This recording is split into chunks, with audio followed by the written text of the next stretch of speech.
audio and voice crew. So here's the structure of the talk.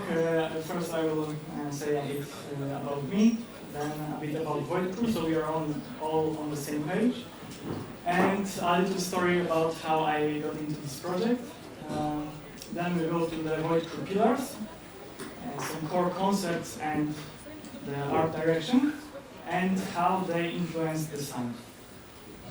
Then we'll go to the audio pillars with sound examples. And if we will have time, I'll show you a couple of examples of having fun with sound design. And we will sum everything. And that talk is not just for the sound designers. I think it will also cover a bit of things around. So yeah, I hope you will like it. So I'm representing Hutlihut. We are a Danish indie studio based in Copenhagen. We are a small team of 12 employees and dedicated sci-fi lovers and passionate gamers. Who am I? Tomasz Kulisz. It doesn't sound really Danish. So I'm coming from Poland, from Katowice. I'm a sound designer for Void Crew. I also do a bit of testing and video editing for the project. I have over 6 years of professional audio experience. I started as a dialogue editor for some TV series. And I made sound for Void Crew, but also Warhammer Age of Sigmar Tempestfall and Holy, two VR titles. And yeah, I completed a degree in sound and games in Poland. It's something similar to what you have here, to mediology or something like this.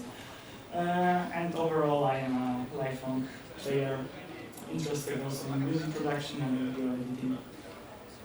So what is Void Crew? I have some bullet points in here. Then I will show you a quick video of gameplay. Void Crew is, or maybe first, who played Void Crew? Alright, we have some experienced player here. So Void Crew is called first-person space action game for 1 to 4 players, and soon we will be expanding that to 6, where you share, you operate the spaceship together as a team. It also has a shared HP, so when the ship dies, the run ends and you have to start over. It's PvE, so you are playing against computer enemies. There is no PvP plans at the moment. And there are 4 roles that the players can take. One is the pilot, who is driving the ship. Second is the gunner, who is providing the DPS output and killing the stuff that tries to kill us. There's engineer, who is running around the ship, fixing stuff and also supporting the other roles, like charging the batteries for the energy weapons for the gunner. And there's a scavenger, who is specialized in going outside to space and looting abandoned wrecks. And the gameplay is constructed around equipping your ship with crafted or looted modules. So you don't carry a gun. There are modules of guns that you install, and you have to basically bring them into the slot in the ship and install them. The gameplay is roguelite and endless if you manage, with boss stages, and you complete various missions and fight the Hollow, our main enemy. And each run, as in roguelite, is a bit different. You get different loot, and you have to adapt to get the most out of it. There's also various bonuses each run, and dangers. For example, some sectors have their specific anomalies, like Frost sector has some freeze zones and so on. And egg types, the players, we call them egg types, respawn when they die by printing new bodies with biomass. Biomass is one of our resources in the game, and we can live forever with the wonderful methane technology, and we will get to that later. So here's a video. I will skip through some points. Let's go.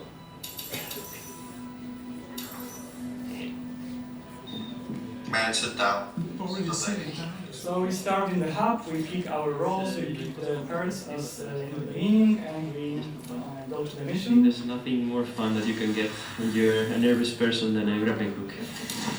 And we spawn into the ship. The baby. And the first thing we have to do in the run is to power up the ship, and we do that by placing the homunculus, the baby, into the power reactor of the ship. Do the sanity. So this homunculus has a special ability, which is that when the error count is below 40, the weapons have an increased range of... So also as a part of Roguelite, homunculi also have some bonuses sometimes with their conditions, and you can play around that. I'll now skip a bit.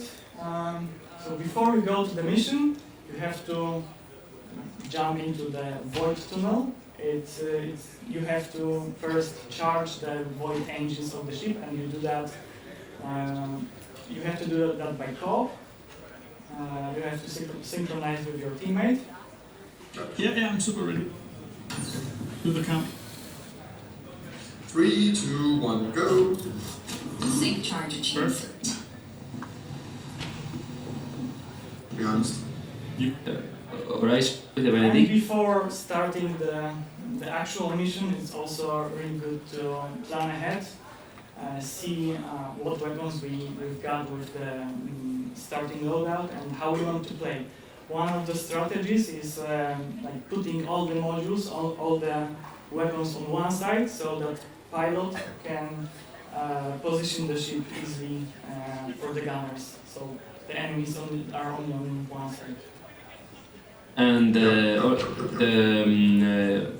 horizon is on the right. Maybe we could get rid of one of the two sides, like put the coronate together with the horizon? That makes sense. Yeah. I think also having the scoop closer to the fabricator could be a benefit. So as you can see, everything you have to do by hand. You have to deconstruct the modules basically by yourself, Yeah. and manage the space in the slots for the best outcome. Starboard. So it might be hard. Then you pick the objective. But the relic is really good. It's a port blessing, so reduce power drain for stuff on the port side. Okay, we're gonna have to move. We're nomads, moving stuff to the left. But sure, let's go for that. Alright. Yeah, but we can move once we have it, and Yeah, then yeah. we'll also find a relic on the desecration side itself. So Yeah, that makes sense. Sounds good. So Christopher, do you mind coming with me? Once the area is Not at all. That way we can Let's, bring both send things. Yeah, let me know when we are parked, and I'll grab the homunculus. Alright, grabbing the homunculus now. Alright, so they are going for the objective that requires to plug in the homunculus into the ancient shrine, and that requires us to take it out of the ship, leaving the ship exposed. So here's, they need to cooperate, do that quickly, to not die. And yeah, they will be now just choosing which relic, so this is another artifact that is getting us some bonuses. We have a confession past some, I guess, which is basically improving the confessor weapons with more fire rate. And it's the last one. And after they done deciding, they just activate the side. on the starboard side. Yeah, I think it's either I think the... it's the confessor. I think we're getting the confessor. Yeah, alright. Let's do that then. So, be ready to grab that one, Christopher, then. Point them now, and I'll point the relic. You can unlock it now. Alright, let's go. Got it. And you should be doing more damage with it. I'm not sure which one is best that you use. Okay, you take that one, I'll take this one. So here's the gunner view. So there's a summon incoming, and we need to take out the void specialist. Frizzer. Yeah. Oh, I need a power cell though. Oh, summoner summoning? Oh, And this is the pilot view. sniper shooting. Or overview of the battle. It's just a blind If spot. not dodge that, I'm gonna go for the bomber directly, and I might use my ultimate to get some thruster boosters back and knock out the bombs if you don't get them. Awesome. I jumped to the front. Okay, I'll be popping my ultimate. What's up? I don't have.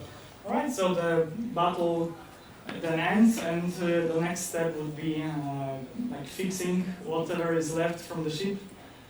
It's not on the video, but we will get some bits of that later. Let's go. Okay, so before let's jump into the sound. There's also a story about how I got into this project, and it was actually here on Nordic Game Jam a few years ago. I got into the team with our creative director Daniel. You could have met him last year. He was presenting a talk about Wojciech's design. So yeah, we got a nice vibe. We enjoyed working together, and at some point it turned out they actually are looking for a sound designer for the project, and yeah, I applied and I got in. During the game jam we made this game about a flamethrower in the office. Typical day, you have to get it out of the building. Yeah, that was my stand. But one thing that Daniel keeps reminding me about is that he's still thinking I was drunk that day because I was really so tired. I was like a zombie because I took so serious this whole game jam. I thought I have to take the first plane. I can't miss any talk. So yeah, I took this picture on 6 on my first plane, and yeah, I was just going here all day, and yeah, we got into the team. We did some brainstorming, but I actually had to leave at 9:30 before all the fun parts begin. But yeah, we had some nice project going on. It was really nice and much fun. Okay, so now a bit about Void Crew pillars, concepts and art direction, because this is pretty important for the sound. So the first pillar that I got introduced to was tactile mechanics, and how I understand it and how I remember it. It was that we have to do everything in the game by hand, because that helps us in fight. The Hollow cannot hack our systems.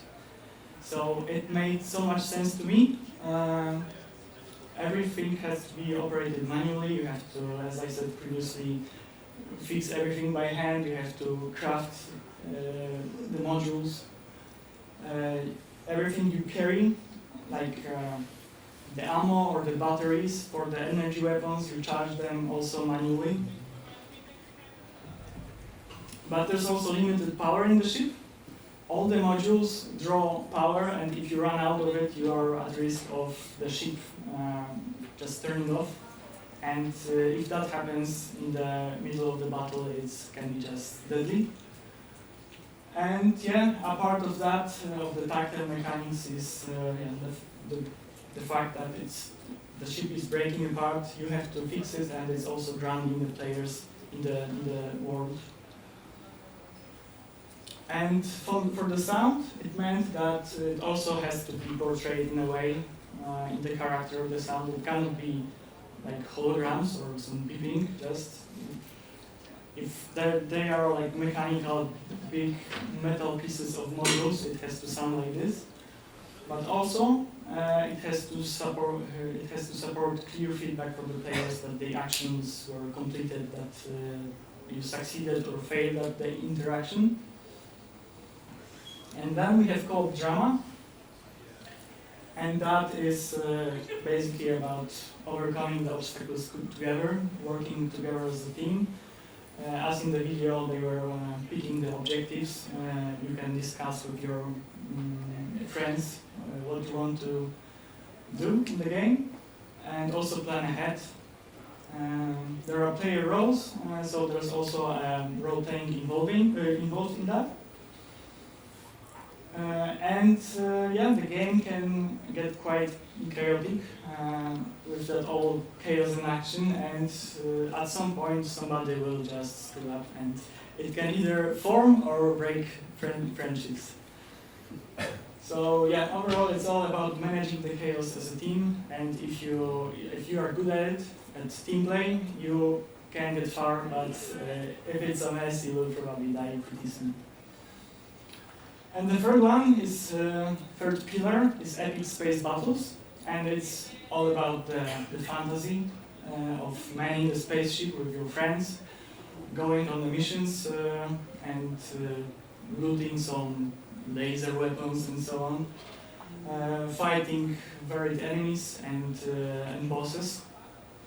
And it all is also portrayed in the game through sound by, you are in the ship, you hear all these explosions, all those weapon noises of your friends firing, and also the ship hull creaking when it gets blasted by the enemies.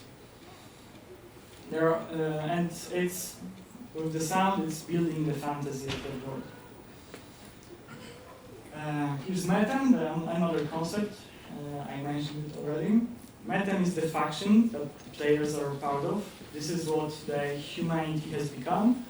And the core feature of Metam is metempsychosis. This is the process used for respawning the players. And metempsychosis means basically transference of the soul. So it's just a fancy way of doing reincarnation. When you die, your consciousness is preserved, and it can be put into a newly printed body. And apart from that, we are obviously sci-fi, but with a twist, I would say. We call that Techno-Egyptian.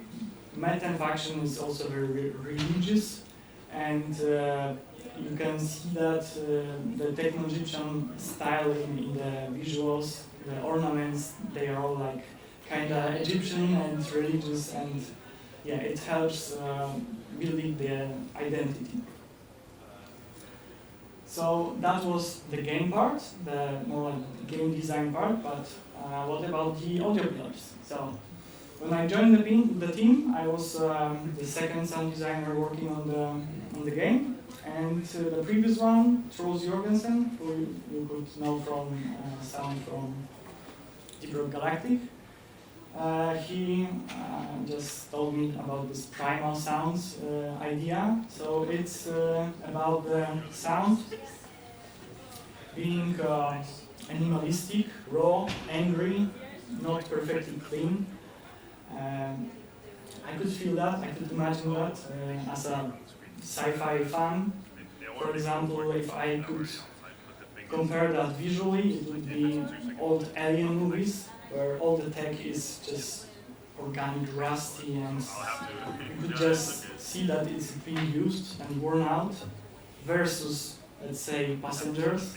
Everything is shiny and just it's perfect. And that was also what we wanted to achieve with sound, to have them this primal and yeah, this animalistic feeling. And another idea behind this was the ship, our spaceship, should almost feel like it was a living organism. Because this whole Metam thing, they are printing like human beings, or not really, but maybe they can do something similar with the other tech. So yeah, that was the idea. And also the other pillar was the tactile feeling. It's coming mainly from the tactile mechanics. So the sounds should feel really like close to you, tactile. You are doing the action, and the sound should support that. That feeling that your actions have an effect in the game. And here's an example. Those are engine trims, and those are just valves and levers across the ship that it's broken, and it slows down your ship and provides various debuffs. You have to fix that. So I started with just covering the mechanical, the tactile character of the both animation, the object, and the sound.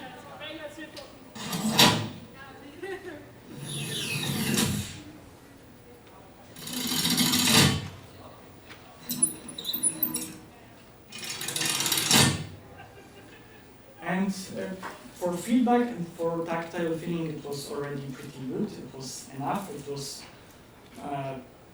serving the gameplay well. You could know when you finished the interaction, but it missed some of that primal element to it. So,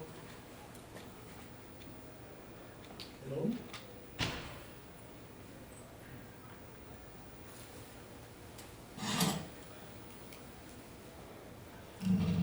I added some of the animal sounds.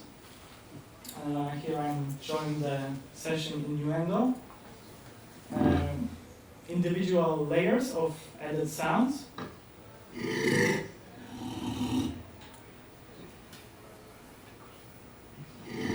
Together they sound like this.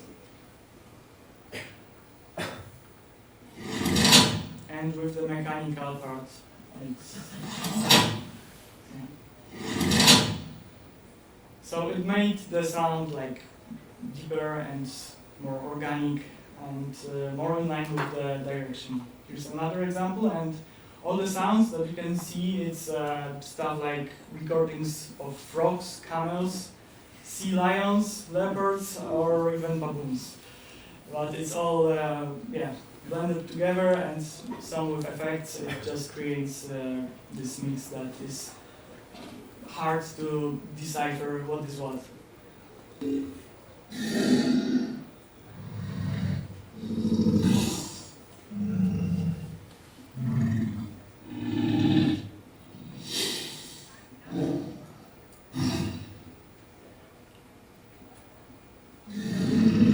Together, and with the mechanical, or actually no. That was the mechanical 1, 2.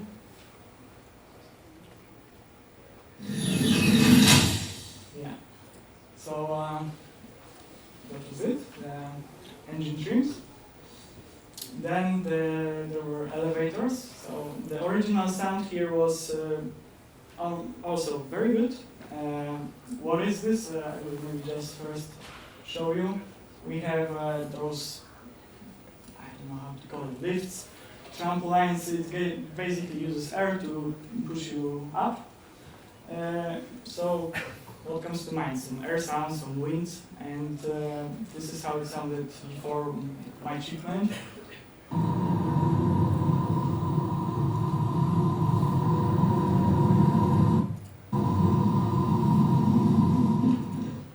Makes sense, it works, but we also thought it could use some of that identity of the primal sounds, and when working on it, I had this idea that I want the sound to be like, you hear that and you think that you might be traveling through the ship's throat or something.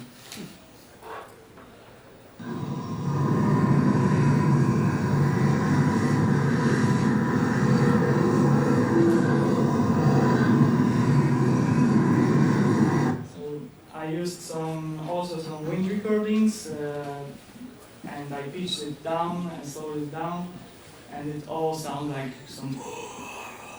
like somebody is just like a throat. Okay, another example is the healing. Here is how it sounds in the game. I will die now. First is the respawning sound.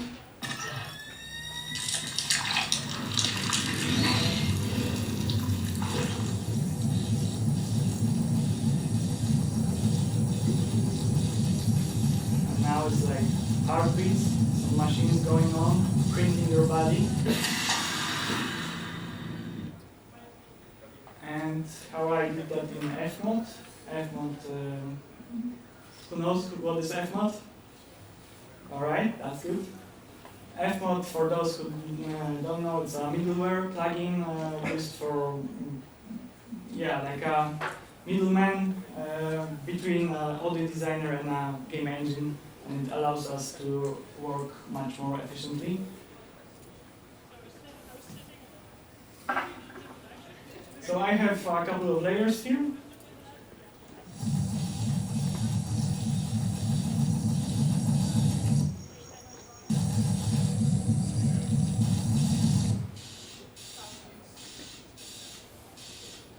So that was the main one. So it's like the pumping the biomass into your veins or just around you. It's flowing.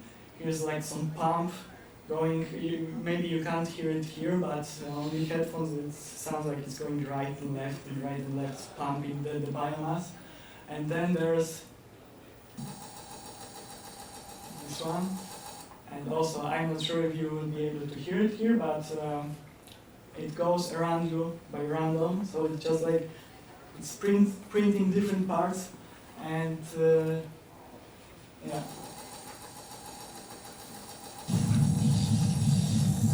So that was the basic healing, but because we also have the biomass in the game as a resource, when we have the biomass in storage, the healing is boosted. So it's then faster. So I also wanted it to sound and feel like a power up from Mario. I don't know, like it's really boosted. Like you can hear and feel the biomass everywhere.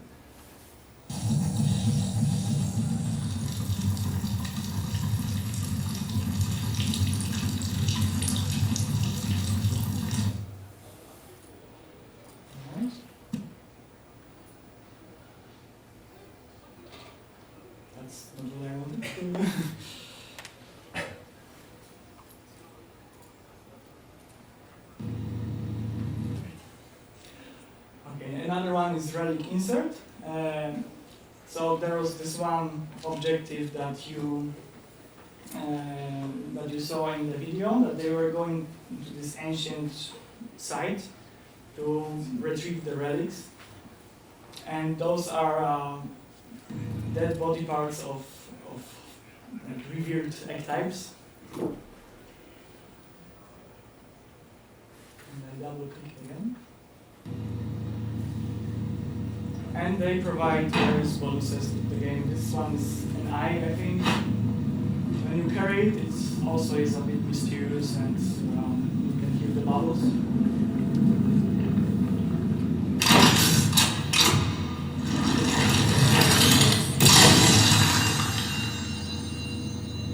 Yeah, so here it's also all those aspects combined. It's mechanical and tactile, but it's also having some of this meta and bio aspect to it. And it also used some animal sounds. Here's like the 3 stages of the sound. First is the inserting and all the mechanism going on.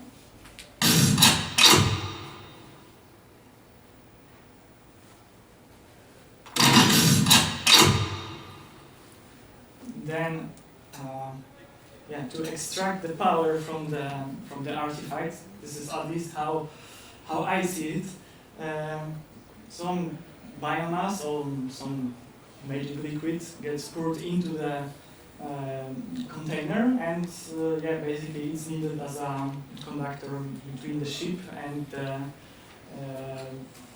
the object. So here is the pouring in. Also the mechanical sound of the animation.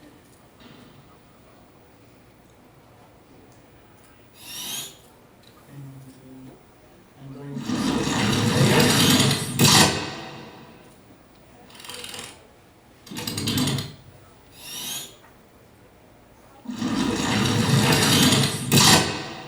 and then the satisfying conclusion that it's activated, it should be snappy, like sound-wise. And also there's one layer, it's shiny, this one. This is what I thought is the religious part, but I also chose that specific sound because it's not 100% holy, it's a bit of unholy, because what are we doing? It's like taking some dead body parts and inserting them into our spaceship to get more power. It's a bit evil, so it's not one-dimensional, this sound. And also the biological part, I was just inspired by some StarCraft and Zergs hatching out, because it's all, basically also biology biological object with some extra power.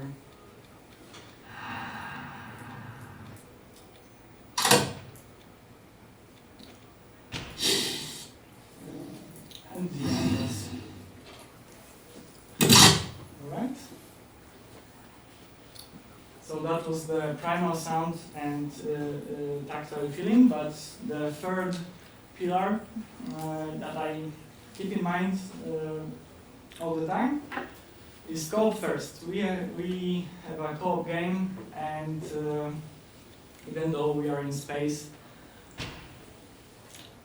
we on one side have to create that fantasy of space and sound in space, but on the other hand, gameplay comes first and communication comes first.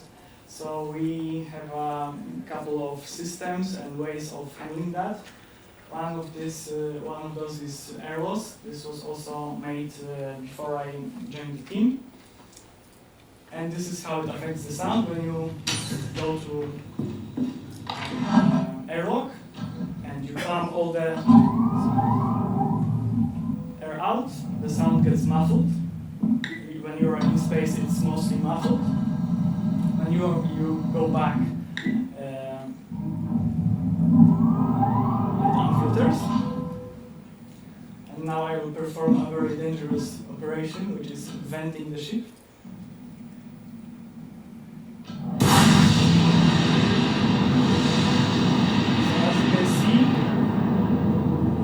Is going down, sound is muffling.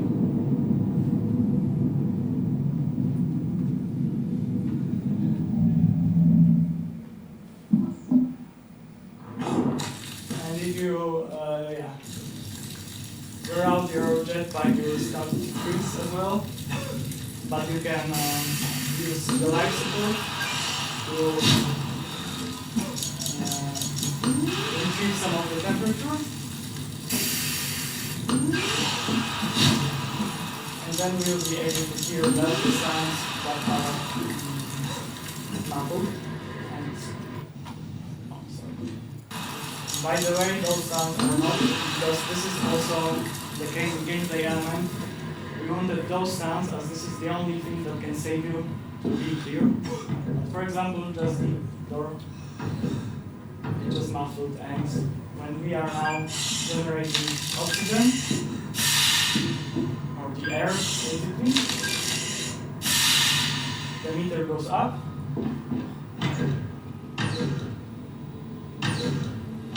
and it has more and more high frequencies.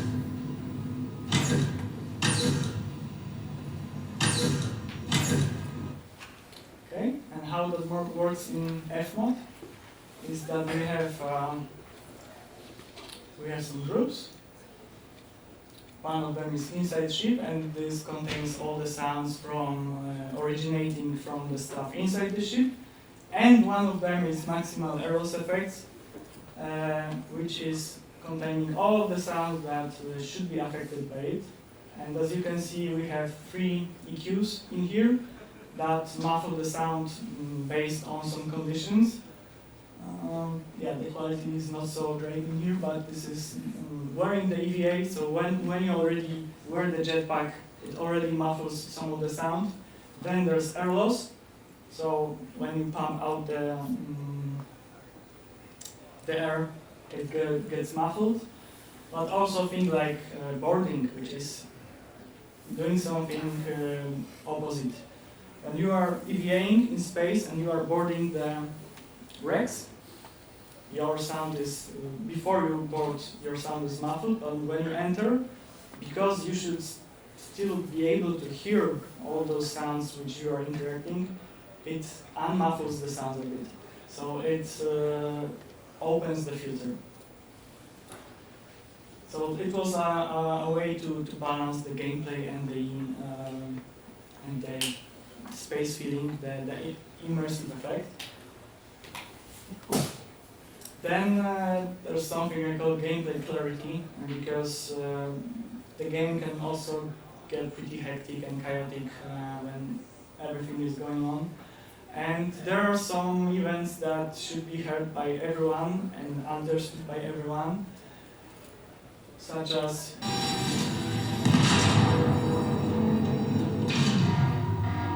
this alarm. This is the circuit breakers that flip when there's too much power draw, and if all four flip, your ship can turn down, and that can lead to your death.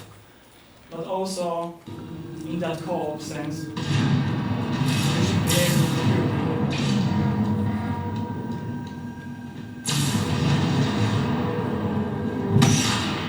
the enemy explosions,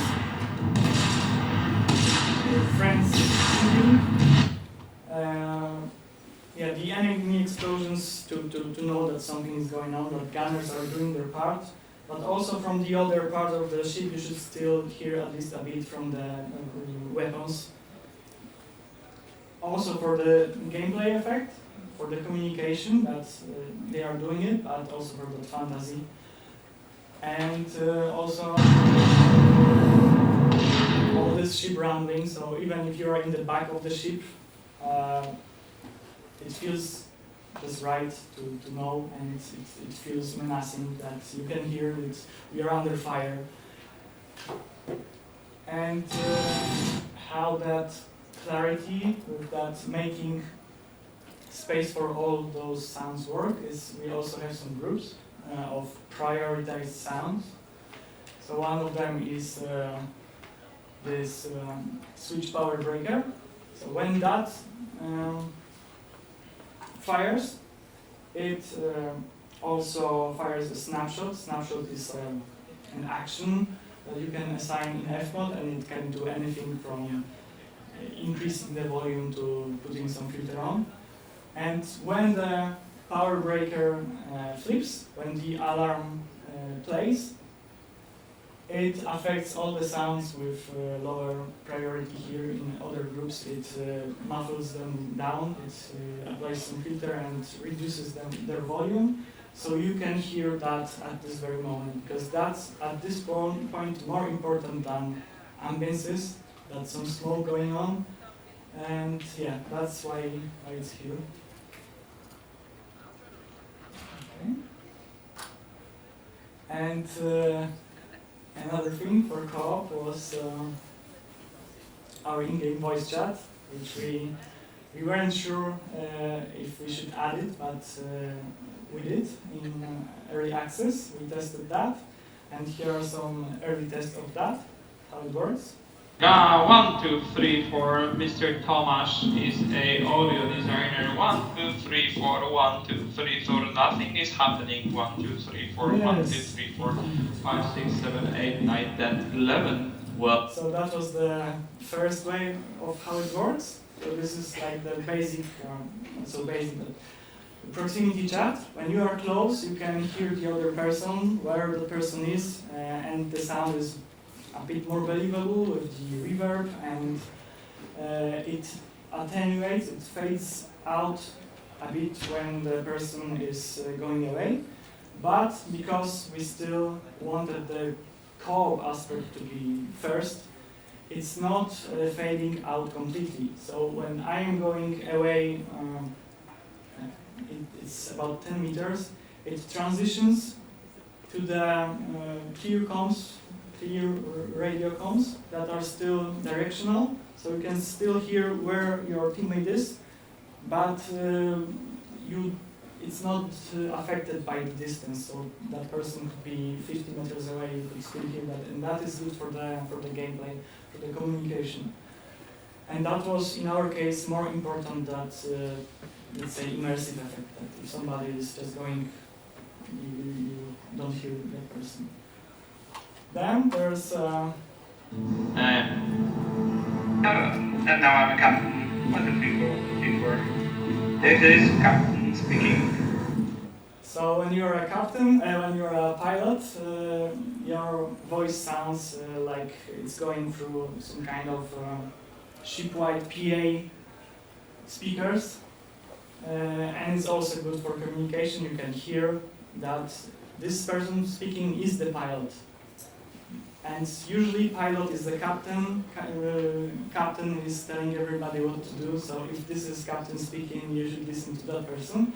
But with the extra effects, it's also creating that space fantasy. Just go outside.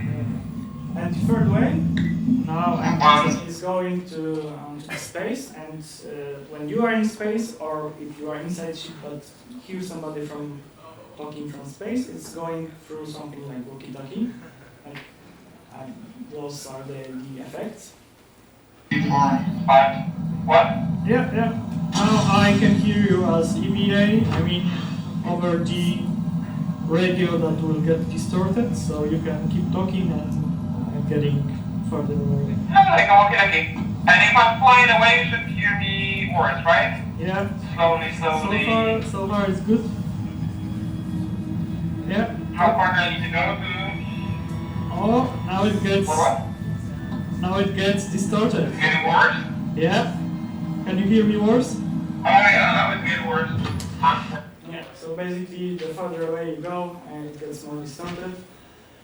And just the basic thing that if you are going out and your teammates can hear the difference in your voice, it's already also gameplay communication. That alright, this person is outside, and maybe there's a different context to what the person is talking. You're 1, 2, 3, kind of 4, running out Mr. of time, so I'll just skip the F1 part. Alright, so a bit about feedback and accessibility. We were still in early access, and some of the feedback from the players was that all those primal sounds and all those bio sounds are nice, but some of them are just too much. So what we had to do is to add a misophonia mode. This is a toggle in the settings that if you are very sensitive to those sounds or gore sounds, you can just plug it on, and it will make some sounds play differently. So this is the original sound of our health pack. And if you are sensitive, you can turn this mode on. It will just be without all this blab and this bio part. And another one was, that was the main complaint, the respawn sound. It's really intense, so some people just wanted to be able to turn it off. So with that misophonia mode, those who aren't so sensitive could still have that and enjoy that. And those who just couldn't handle it, they can disable it.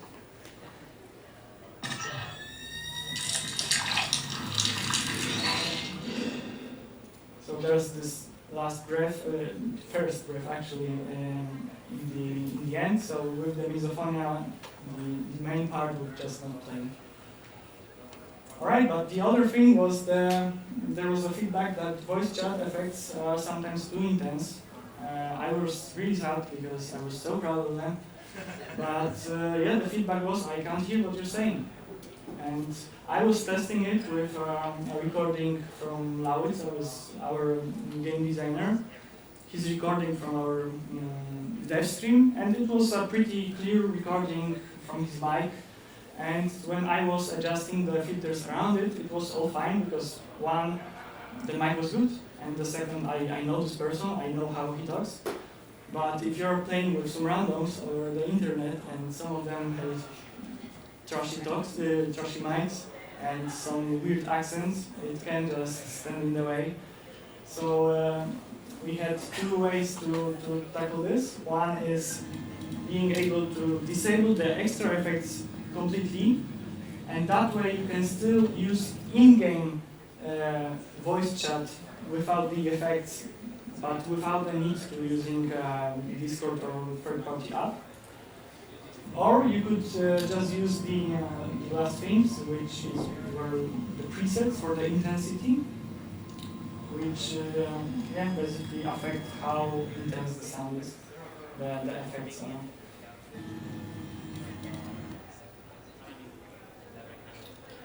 One of the pillars that we have in designing the game is tactile interactions. And here's the example. This is the parameter that is controlling the intensity. And this is the distance from you, from the listener. And if you are really far away, as you could hear before, it gets distorted. Here that you're logging things around and placing them down, but that tactility, the presence of So now this is the maximum intensity. your hands in the game has been missing. There's a few of the interaction stations, like when you're interacting with a terminal where your guy is basically pointing, and also in third person when other people are looking at you, you can see that the hands are doing. So with that intensity setting, we could still have that identity, that fantasy of this space communication, but with extra clarity of speech when needed.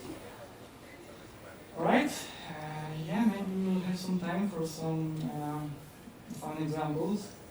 So that was the brain module. During the early access, we found out that we really need something for the solo players. Even though we are co-op, we should still allow our players to have fun when playing solo. So we came up with this brain turret, and you can see how it looks. It's a brain in a jar. It has some cables connected to it.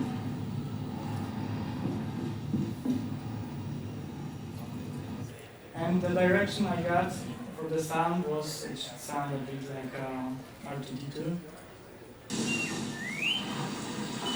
A bit robotic, but also having some of that emotional inflection.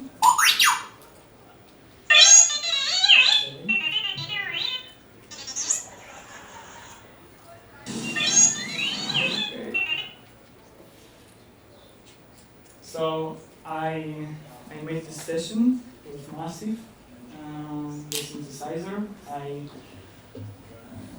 I had much fun with that, and I was just playing random notes and tweaking 3 knobs at the same time, which was which felt quite impossible. And I was trying out come up with some emotional sounds, like the brain is sad, the brain is alert.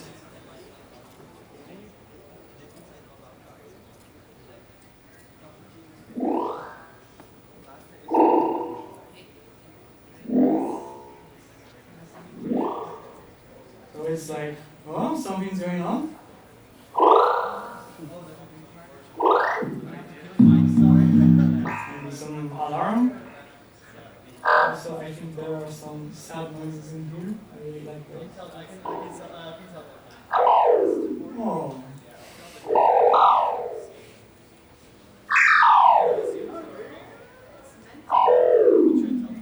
Yeah, so those play, for example, when the module of the brain is broken and it reacts, it's sad. Please fix me.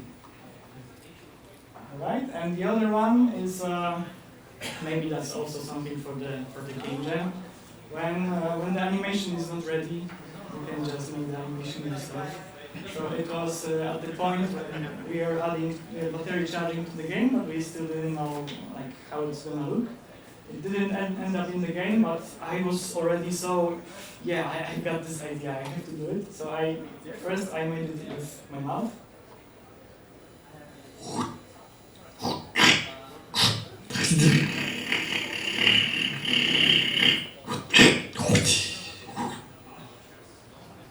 And then I just, that's the same one.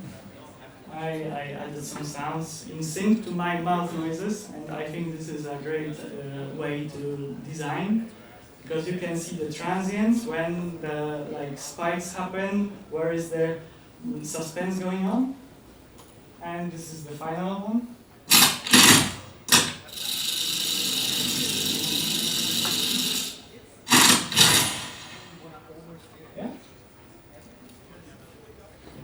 So to sum this up, I know that was a lot of stuff, so those are the three main points I want to leave you with. First, understand what the game is and what serves it sound-wise. And it's really important to talk to sound designers and to share the ideas and brainstorm. And yeah, ask for inspirations and do your homework. If your art director is a fan of Dune, watch the series. If the game was inspired by some other game, play it. In some cases, read the books. In my case, Daniel, the creative director, recommended him to watch The Expanse. I really recommend that series. Secondly, be open to feedback and adapt. Also, don't get too attached to your work. It sometimes hurts, but in the end, this is the sound working for the game and not the other way around. And yeah, experiment and have fun. Some of those sounds were the ones that I had the most fun making, and yeah, I think that would be the takeaway. But before you fly out of this sector, Martin wants you to test the new Survivor mode. Tomorrow we'll be there with the showcase, with a new mode for the Void Crew, where the enemies just spawn in waves, and there are also mutators and generally new unreleased stuff, so come by.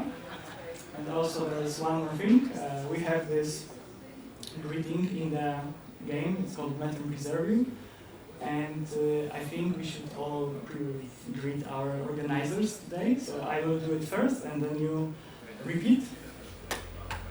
Met and Preserve You. Alright. Thank you guys for listening.